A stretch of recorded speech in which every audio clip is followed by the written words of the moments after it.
그래도 우리 아버지 생신이신데? 생신상에 장모님이 드시다 남은 걸 드리는 건 좀 아니지 않았어?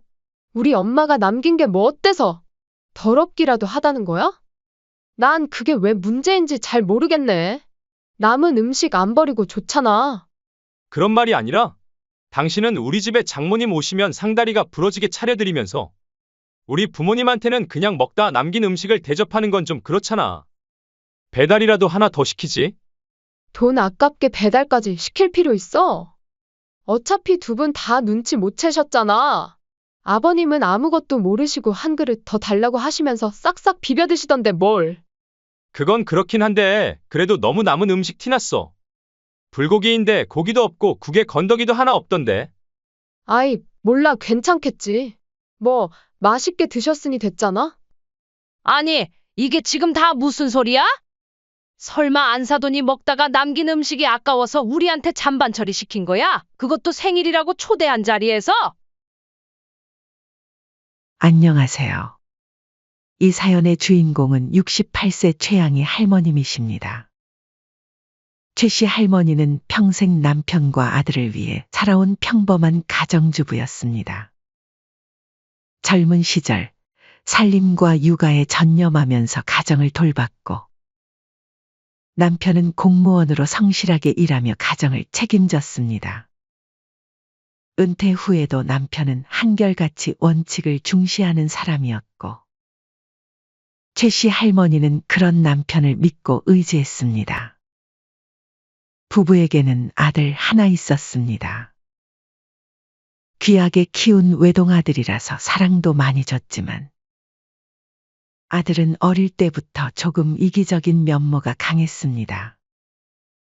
어릴 적 아들은 밖에서 음식을 사오면 가족들과 함께 먹기보다는 몰래 방으로 들어가 혼자 먹는 일이 많았습니다. 최 씨 할머니는 처음에는 아직 어려서 그런가 보다라고 생각했습니다. 아이가 사춘기에 접어들면 한 번쯤은 이기적으로 변하기도 하고 자기만의 공간을 원하기도 하니 이해하려고 노력했습니다. 하지만 남편은 생각이 달랐습니다. 남편이 물었습니다. 도훈아, 너는 가족이랑 같이 먹는 게 그렇게 싫으냐? 넌 혼자 먹어도 배부르겠지만 그걸 보는 가족들은 기분이 어떨 것 같아? 남편은 아들이 혼자 먹으려는 걸 볼 때마다 단호하게 꾸짖었습니다. 이는 나중에 아들이 바른 어른이 되길 바라는 남편의 교육 방식이었습니다. 남편은 아들을 단순히 애지중지하는 것이 아니라 올바른 가치관을 심어주려 했습니다. 여보, 너무 심하게 혼내지 마세요. 아이가 상처받을 수 있어요. 최 씨 할머니가 남편을 말릴 때면 남편은 항상 이렇게 대답했습니다. 지금 바로잡지 않으면 크면 더 힘들어. 우리 아들을 이기적인 애로 키울 순 없어.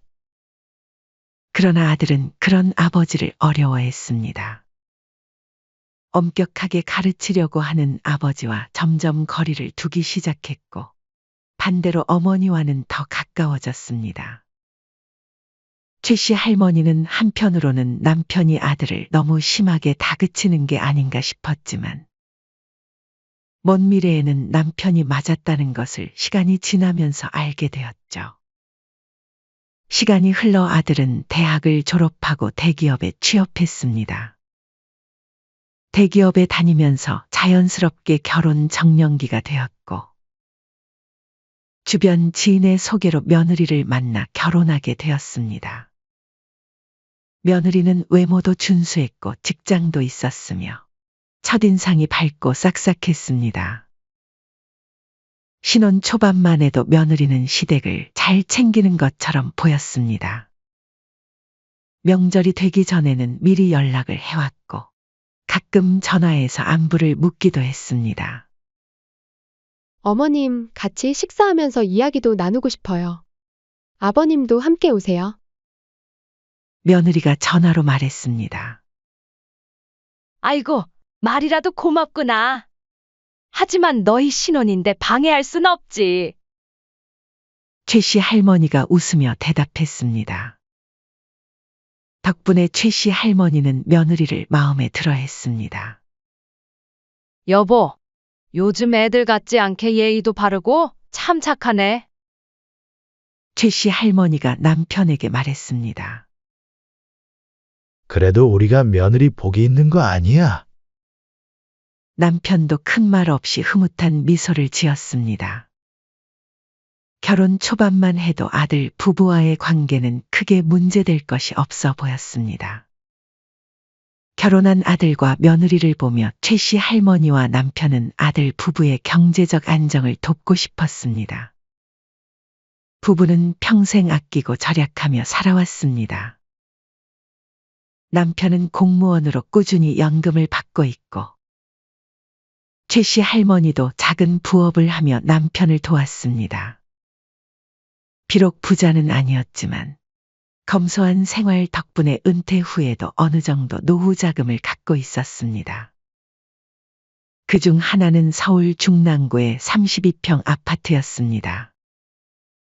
이 아파트는 최 씨 할머니와 남편이 30년 넘게 일하며 모은 돈과 퇴직금의 상당 부분을 모아 구입한 것으로 부부의 노후를 위한 중요한 자산이었습니다. 우리 아들이 벌써 결혼을 한다니 믿어지지가 않네. 그래도 내리사랑이잖아요. 아들 하나뿐인데 우리가 도와줘야 하지 않겠어요? 안 그래도 며칠 전에 도훈이가 신혼집 문제로 골머리를 앓던데. 근데 아들에게 바로 아파트를 증여해도 될까? 남편은 처음엔 조심스러웠습니다. 특히 어릴 때부터 보여왔던 아들의 이기적인 성향을 잘 알았기에 더욱 신중했습니다. 여보, 그래도 우리 아들이야. 설마 그럴까? 시대가 많이 변했어. 부모들이 자식들에게 재산 홀랑 다 넘겨줬다가 후회하는 경우가 얼마나 많은지 알아? 우리 같은 또래 중에서도 그런 일로 고생하는 사람들이 한둘이 아니야. 최 씨 할머니는 처음에는 받아들이기 어려웠지만 남편의 조언에 귀를 기울이기로 했습니다. 얼마 후 최 씨 부부는 변호사와 상담을 받고 아파트를 증여하기 위해 아들과 며느리를 따로 불렀습니다. 아버지 어머니, 무슨 일로 부르셨어요? 아들이 기대에 찬 표정으로 물었습니다. 이건 너희에게 서울 중랑구의 아파트를 증여한다는 계약서다. 증여도 계약이니까 이렇게 따로 준비해 왔지. 남편이 차분하게 설명했습니다. 어머, 진짜로 저희 주시는 거예요? 며느리는 아파트를 받을 생각에 아들에게 신이 나서 얼른 계약서에 사인을 하자고 졸랐습니다. 아버님, 어머님 정말 감사합니다. 이 은혜는 저희가 평생 갚아도 모자라겠어요. 아들과 며느리가 서명을 마치고 환하게 웃으며 말했습니다. 그렇게 아파트를 증여받은 아들 부부는 새 출발을 시작했고, 최 씨 할머니와 남편은 그들의 행복을 바라보며 흐뭇해했습니다. 하지만 이것이 앞으로 펼쳐질 예상치 못한 사건들의 시작이 될 줄은 아무도 몰랐습니다. 시간이 흐르면서 점점 아들 내외의 태도는 점점 달라졌습니다. 특히 며느리가 먼저 연락하는 일이 거의 없어졌습니다. 예전에는 가끔이라도 전화를 했지만 어느 순간부터는 전혀 하지 않았습니다. 시부모님이 먼저 연락해야만 겨우 짧게 답을 하는 정도였습니다. 최 씨 할머니는 아들과 며느리가 일 때문에 바쁜 것이라 여기며 괜한 걱정을 하지 않으려 했습니다. 한편 며느리는 친정 기념일마다 친정 부모님을 위해 고급 선물 세트를 사서 보내고 친정과는 가족 단위로 해외여행을 가면서 반면 시댁에는 여행 가자는 말 한 번을 한 적도 없었습니다. 물론 며느리가 친정을 더 잘 챙기는 건 당연한 일이지만 문제는 며느리가 시댁과 친정을 차별하고 오직 친정만 챙긴다는 점이었습니다. 심지어 시아버지가 병원에 입원할 때도 얼굴 한 번 비추지 않았습니다. 반면 시댁은 결혼 초기에 아들 부부가 경제적으로 어려울까봐 자주 용돈을 주고 필요한 가전제품도 사주었었죠. 하지만 아들 부부는 그런 도움을 당연하게 여기는 듯했고 감사함을 표현하는 일도 점점 줄어들었습니다. 우리가 뭐 엄청난 걸 바랐나. 진심 어린 감사 한마디면 충분한데. 최 씨 할머니가 한숨을 쉬며 말했습니다. 시간이 흐를수록 최 씨 부부는 점점 섭섭해지기 시작했습니다. 남편은 해마다 이런 상황이 반복되자 참지 못하고 아들과 며느리에게 직접 전화를 걸어 한마디 하려고 했습니다. 해도 너무하네. 이번 기회에 한번 확실하게 얘기해야 할 것 같아. 남편이 화가 나서 말했습니다. 여보, 제발 참아요. 언제까지 참아? 우리가 저 녀석들한테 집까지 줬는데 이런 대접 받는 게 말이 돼? 그래도 우리 아들이잖아요. 조금만 더 지켜봅시다. 최 씨 할머니는 속으로는 분하고 서운했지만 가족 간의 불화를 원치 않았습니다. 특히 남편의 건강이 좋지 않은 상황에서 스트레스가 가중되는 것은 더더욱 권치 않으셨죠. 그러던 어느 날 아들 부부로부터 오랜만에 먼저 연락을 해왔습니다. 아버님, 어머님, 곧 아버님 생신이신데 저희 집에서 식사 함께 하시겠어요? 최 씨 할머니는 순간 놀라며 남편과 얼굴을 마주 보았습니다. 웬일이래? 우리가 서운한 내색을 해서 그런가? 최 씨 할머니가 속삭였습니다. 남편은 의아한 표정으로 고개를 저었습니다. 글쎄. 갑자기 무슨 바람이 불었길래 그러지?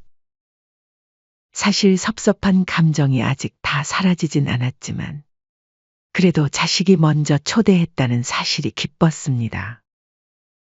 최 씨 할머니는 며칠 전부터 기대에 부풀어 올랐습니다. 이제야 아들과 며느리가 정신 차린 건가? 그래도 생일이라고 대접을 받으러 가는데 아주 조금은 기대해도 되겠지? 그래도 아들 부부가 초대한 자리인데 최소한 정성껏 차린 음식으로 대접하지 않을까 하는 마음이었습니다. 최 씨 할머니와 남편은 빈손으로 가기 싫어서 아들이 좋아하는 과일을 사고 며느리를 위한 작은 선물도 준비했습니다. 당일 최 씨 부부는 교통체증으로 무려 4시간이 넘게 걸려 아들 내외의 집을 방문했습니다. 아버님, 어머님 오느라 고생 많으셨죠?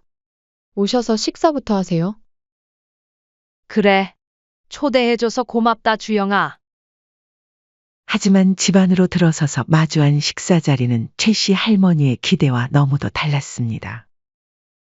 갓 지은 밥이 아닌 마트에서 사온 즉석밥에 반찬은 먹다 남은 반찬이 반찬통에 그대로 담겨 있었고 식탁에 올리기 위해 예쁘게 담아내지도 않았습니다. 제일 심각한 불고기는 고기라고 부르기 어려울 정도로 고기는 몇 점 없고 거의 야채와 국물뿐이었습니다. 국은 건더기가 하나도 없었고 국물만 가득했죠. 순간 최 씨 할머니와 남편은 눈을 마주쳤습니다. 설마 이게 생일상이라는 거야? 서운한 감정이 밀려왔지만 그래도 아들 부부가 준비한 식사니까 무안을 주면 안 된다는 생각이 들었습니다. 그래서 조용히 음식 앞에서 숟가락을 들었습니다. 와, 직접 요리했구나? 최 씨 할머니가 어색한 미소를 지으며 물었습니다. 네, 어머니. 제가 어제 좀 만들어뒀어요. 하지만 밥을 한술 뜨고 나서 최 씨 할머니는 속으로 깜짝 놀랐습니다.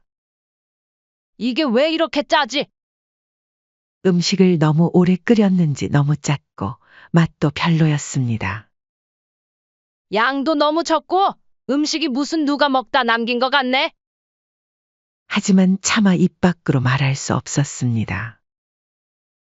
남편은 며느리가 무안할까봐 일부러 아, 나는 밥을 좀 더 먹어야겠다. 주영아, 밥 좀 더 줄 수 있겠니? 라고 했습니다. 며느리는 마지못해 햇반을 하나 더 뜯어 주었고 남편은 반찬 몇 가지를 싹싹 긁어 밥 위에 올려서 비벼 먹었습니다. 반면 최 씨 할머니는 몇 술 뜨지도 못했습니다. 어머니, 더 드시지 그러세요? 아니, 괜찮아. 나는 요새 입맛이 좀 없어서. 최 씨 할머니는 어색하게 웃으며 대답했습니다. 식사가 끝날 무렵 아들 부부는 드디어 본론을 꺼냈습니다. 사실 저희가 이렇게 집으로 초대한 이유가 하나 더 있어요. 아들이 조심스럽게 말문을 열었습니다. 주영이가 임신을 했어요. 최 씨 부부는 순간 놀라며 기뻐했습니다. 정말이니? 그럼 우리도 조만간 손주를 보겠네. 축하한다. 이제 어엿한 부모가 됐구나. 남편도 오랜만에 환한 미소를 지었습니다. 하지만 기쁨도 잠시, 이어지는 말에 최 씨 부부는 얼어붙었습니다. 이제 애도 태어날 거고, 저희가 좀 더 넓은 집으로 이사하려고 하는데, 부모님이 좀 도와주셨으면 해서요. 최 씨 부부는 말을 잃었습니다. 그때서야 최 씨 부부는 이 자리가 아버지 생일을 챙기기 위함이 아니라 빌미를 만들기 위한 자리였다는 사실을 깨달았습니다. 생각해보고 나중에 이야기하마. 실망한 최 씨 부부는 더 이상 말을 하지 않고 자리에서 일어났습니다. 그렇게 어색한 식사 자리가 끝나고 시간이 늦은 관계로 최 씨 부부는 아들 집에서 하룻밤 자고 다음날 아침 떠나기로 했습니다. 늦은 새벽 부실한 저녁을 먹고 배가 고파 잠에서 깬 최 씨 할머니는 물을 마시러 부엌으로 가려다 우연히 베란다에서 대화하는 아들 부부의 목소리를 듣게 되었죠. 그래도 아버지 생신인데? 우리 부모님 생일상에 장모님이 드시다 남은 걸 드리는 건 좀 아니지 않았어? 아들의 목소리가 들렸습니다. 우리 엄마가 남긴 게 뭐 어때서? 더럽기라도 하다는 거야? 며느리가 따지듯 말했습니다. 그런 말이 아니라, 너는 우리 집에 장모님 오시면 상다리가 부러지게 차려드리면서, 우리 부모님한테는 그냥 먹다 남긴 음식을 대접하는 건 좀 그렇잖아. 배달이라도 더 시키지. 아버님은 모르셨잖아. 눈치도 없이 한 그릇 더 달라고 하시면서 싹싹 비벼 드시던데 뭘. 돈 아깝게 배달까지 시킬 필요 있어? 그냥 남은 거 드시면 되지. 그건 그렇긴 한데, 그래도 너무 남은 음식 티나잖아. 불고기에 고기도 없고 국에 건더기도 없는데. 아이, 몰라, 괜찮겠지. 뭐, 맛있게 드셨으니 됐잖아. 그제야 모든 것이 명확해졌습니다. 최 씨 부부가 먹은 불고기와 국은 전날 사돈이 먹다 남긴 음식이었습니다. 아니, 이게 지금 다 무슨 소리야? 설마 안사돈이 먹다가 남긴 음식이 아까워서 우리한테 잔반 처리시킨 거야? 그것도 생일이라고 초대한 자리에서? 아버지 돈 얘기 꺼내니까 완전 굳어버리던데. 우리 계획 완전히 망한 것 같아. 그래도 임신은 진짜잖아. 막상 손주 태어나면 결국 시부모님도 도와주실 거야. 놀란 최 씨 할머니는 급히 방으로 돌아와 이불을 덮었습니다. 아들이고 며느리고 시댁을 아주 호구로 보는구나. 최 씨 할머니는 마음속으로 결심했습니다. 더 이상 아들과 며느리에게 희생하거나 참지 않겠다고. 이번에는 자신과 남편을 위한 결정을 내리기로 말이죠. 다음 날 아침, 최 씨 할머니는 평소보다 일찍 눈을 떴습니다. 한숨을 쉬며 머리를 감싸 쥐었습니다. 머릿속에서 밤새 들은 대화가 반복되며 끓어오르는 분노를 가라앉힐 수가 없었습니다. 이건 도저히 참을 수 없는 일이었습니다. 할머니는 조용히 남편을 흔들어 깨웠습니다. 남편은 반쯤 졸린 상태에서 어리둥절한 표정을 지었습니다. 할머니는 단호한 목소리로 말했습니다. 여보, 어제 우리가 먹은 음식이 뭔지 알아요? 남편은 반쯤 졸린 상태에서 어리둥절한 표정을 지었습니다. 불고기랑 국이잖아. 맛은 없었지만 갑자기 아침부터 무슨 뜬구름 잡는 소리예요. 하지만 최 씨 할머니가 입을 여는 순간 남편의 표정이 점점 굳어갔습니다. 그게 문제가 아니라 사돈이 먹다 남긴 거 그대로 우리한테 내준 거예요. 우리가 먹은 불고기랑 국 전부 다. 남편은 순간 말을 잃었습니다. 그러다 얼굴이 붉어지더니 벌떡 일어나 방을 나섰습니다. 김도훈! 당장 방에서 튀어나와! 거실에서 큰 소리로 아들을 불렀습니다. 아들은 갑작스러운 아버지의 분노에 놀라 잠에서 깨어나왔습니다. 곧이어 며느리도 부스스한 모습으로 방에서 나왔습니다. 아버님, 무슨 일이세요? 남편은 두 사람을 노려보며 이를 악물었습니다. 우리가 평생을 너를 어떻게 키웠는데 감히 우리한테 그런 짓을 해? 네? 무슨 말씀이세요, 아버지? 생일날에 내 부모한테 대접한다고 불러놓고 먹다 남긴 음식을 내놔. 아, 그게 아니고. 아들은 갑자기 분위기가 험악해지자 우물쭈물하며 변명을 늘어놓았습니다. 그러나 남편은 한치의 망설임도 없이 아들에게 한 걸음 다가갔습니다. 60년을 넘게 살면서 내 자식에게 이런 꼴을 당할 줄은 꿈에도 몰랐다. 이 집은 누가 사준 건지 벌써 잊은 거냐? 남편은 아들의 변명을 들을 생각도 없이 단호하게 말했습니다. 며느리는 그제야 분위기가 심상치 않음을 깨닫고 목소리를 높였습니다. 아버님, 고정하세요. 저희가 일부러 그런 것도 아니고. 너도 조용히 해. 일부러가 아니라면 그게 더 문제 아니냐? 남편의 한마디에 며느리의 얼굴이 붉어졌습니다.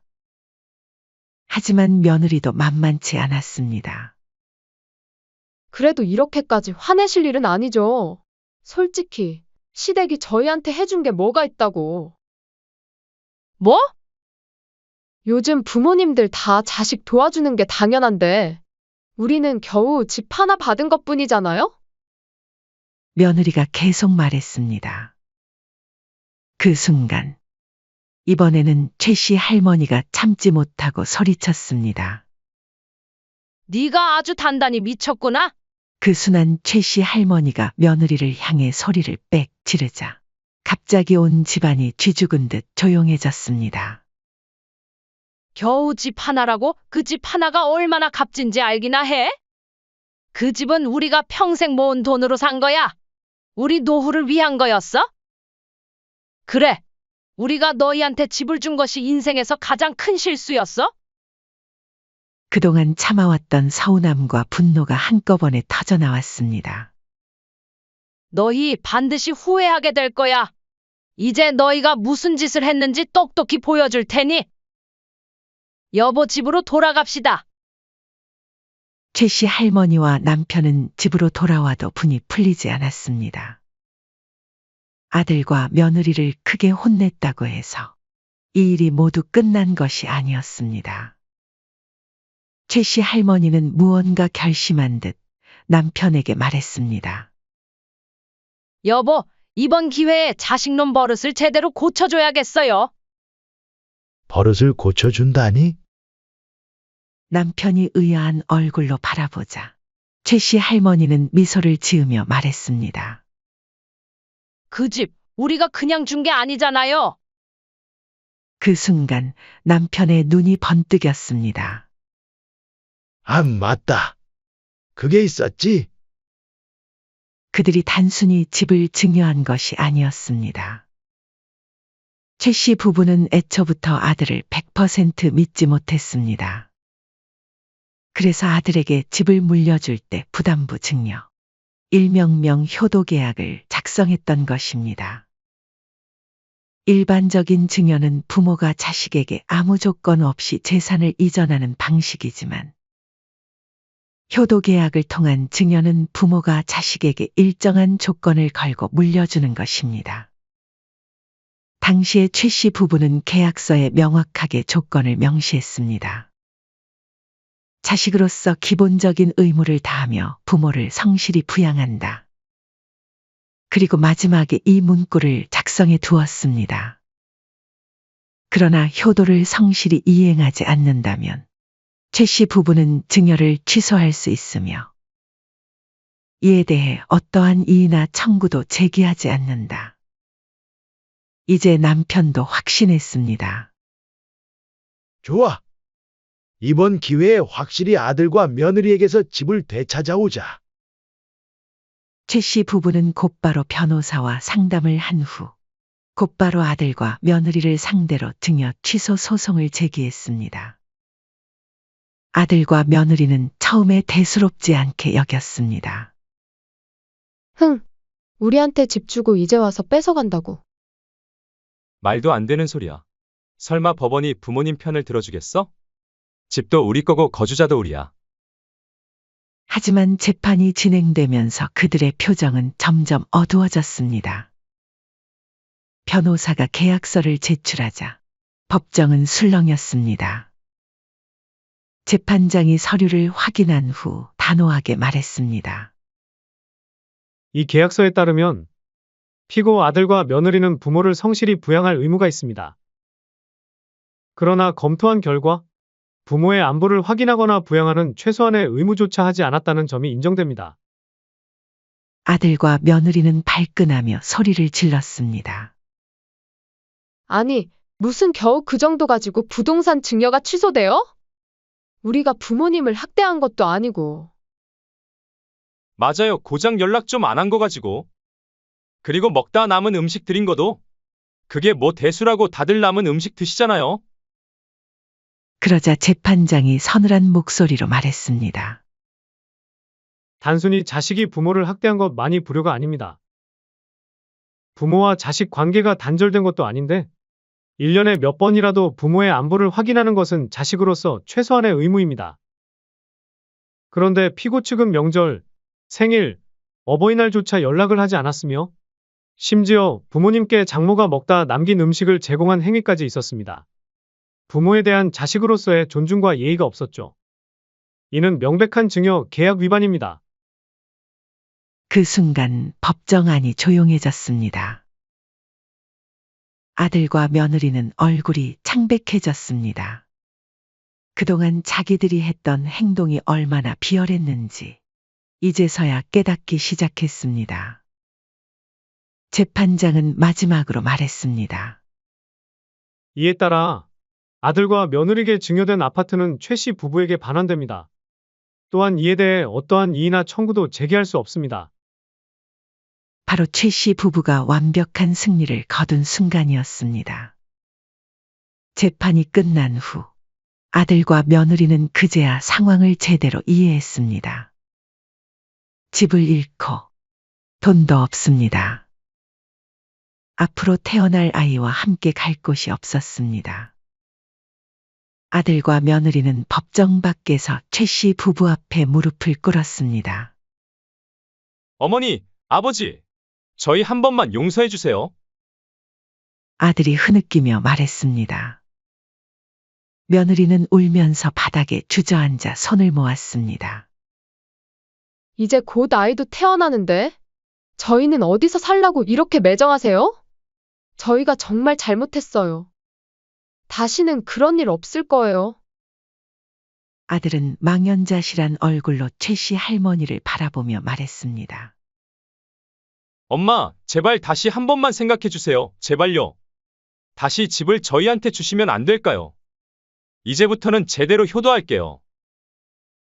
하지만 최 씨 할머니는 단호했습니다. 너희가 무슨 짓을 했는지 기억 안 나니? 우리는 똑같은 실수를 2번 반복할 만큼 어리석진 않아. 아들과 며느리는 울면서 용서를 빌었지만 최 씨 할머니의 표정은 냉정했습니다.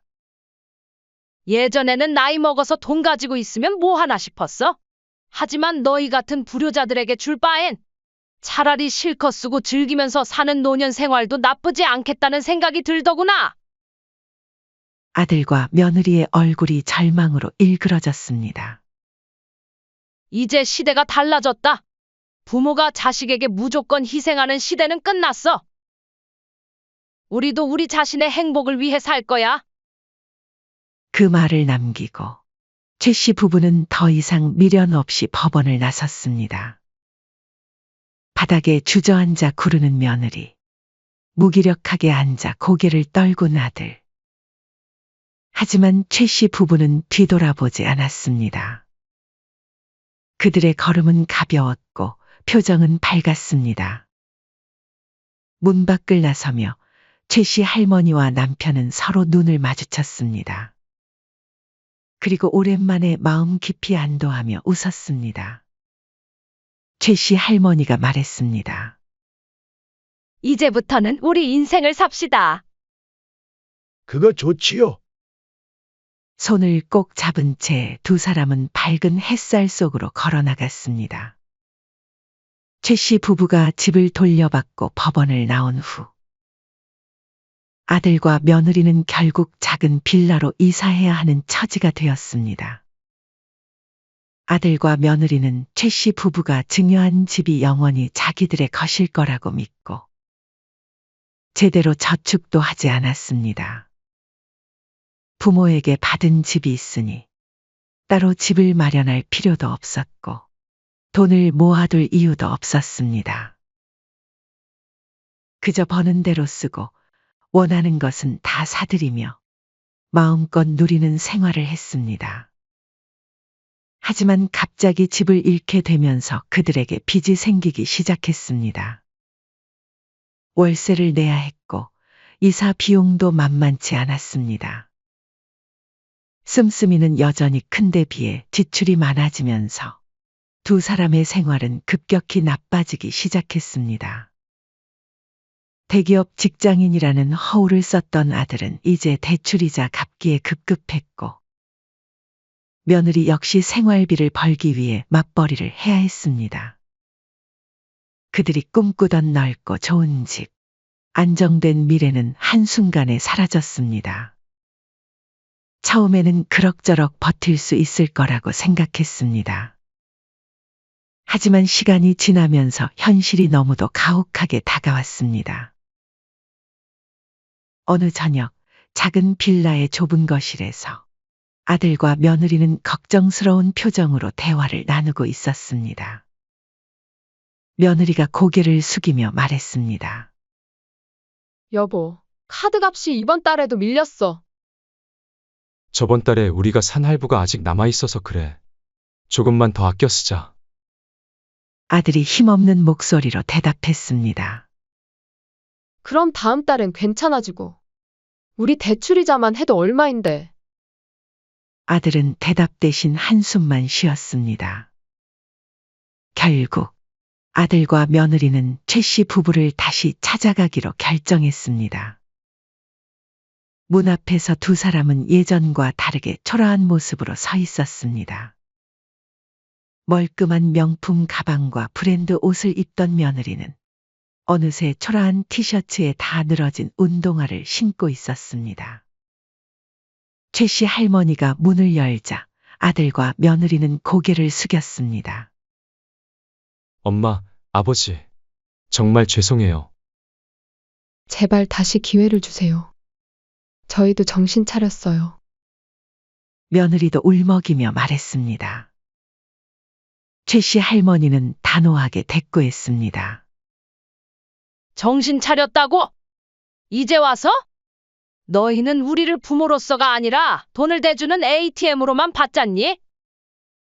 며느리는 끝까지 매달렸습니다. 그럼 손주라도 좀 봐주시면 안 될까요? 태어날 아이한테는 죄 없잖아요. 저희 어찌 됐든 간에 아이한테는 할머니, 할아버지가 필요해요.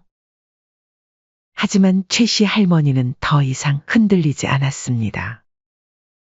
그래서 손주 핑계 대면서 다시 돈 뜯어가려고? 아니에요. 정말 그런 게 아니고. 이제 와서 무슨 낯짝으로 손주를 봐달래? 너희가 우리를 어떻게 대했는지 생각해봐. 우리는 그때 너희가 한 말, 한 행동 하나도 잊지 않았어. 너희 애는 너희가 키워? 부모 도움받는 게 당연한 줄 알지? 그런 생각부터 버려. 우리는 이제 너희 부탁 다 들어줄 생각 없어. 앞으로도 마찬가지야. 그러니까 다시는 이런 사정 핑계 대면서 찾아올 생각하지 마라. 아들과 며느리는 멍하니 최 씨 할머니를 바라보았지만 할머니는 단호하게 문을 쾅 닫아버렸습니다. 아들과 며느리는 망연자실한 얼굴로 그저 닫힌 문만 바라볼 뿐이었죠. 최 씨 부부는 이제 그들은 자신들의 인생에만 집중하기로 했습니다. 그 후, 최 씨 부부는 한 번도 생각해 본 적 없던 유럽 패키지 여행을 떠났습니다. 비싸서 감히 꿈도 꾸지 못했던 여행이었지만, 이제는 다르게 생각했습니다. 최 씨 부부는 유럽 여행을 다니며 커피 한 잔의 여유도 즐기고, 바다에서 노을을 바라보고, 유럽의 작은 골목길을 거닐기도 했습니다. 여보, 이제 우리 하고 싶은 거 하면서 살아요. 최 씨 할머니가 남편의 손을 잡으며 말했습니다. 그러게 우리가 여행을 이렇게 좋아하는지 몰랐네. 남편이 웃으며 대답했습니다. 그러니까요. 평생 남들만 보내는 줄 알았던 패키지 여행도 다녀보고 진작 이렇게 살았어야 했는데. 여행을 마치고 돌아오자마자 최 씨 부부는 지금 살던 집을 정리하고 한적한 곳으로 이사했습니다. 이제 더 이상 손주를 봐달라는 전화도, 돈을 달라는 연락도, 스트레스 받을 일도 없었습니다. 그 후에도 아들과 며느리는 수차례 연락을 시도해왔지만 최 씨 부부는 쉽게 받아줄 생각이 없었습니다. 자식들도 자기들만 생각하듯 이제는 우리도 우리 자신을 먼저 생각할 때야. 그렇게 최 씨 부부는 깊은 깨달음과 함께 진정으로 행복한 노후를 보내기 시작했습니다. 끝으로 최 씨 할머님이 여러분들께 마지막으로 남기고 싶은 말이 있다고 하셨습니다. 저의 긴 사연을 읽어주신 여러분.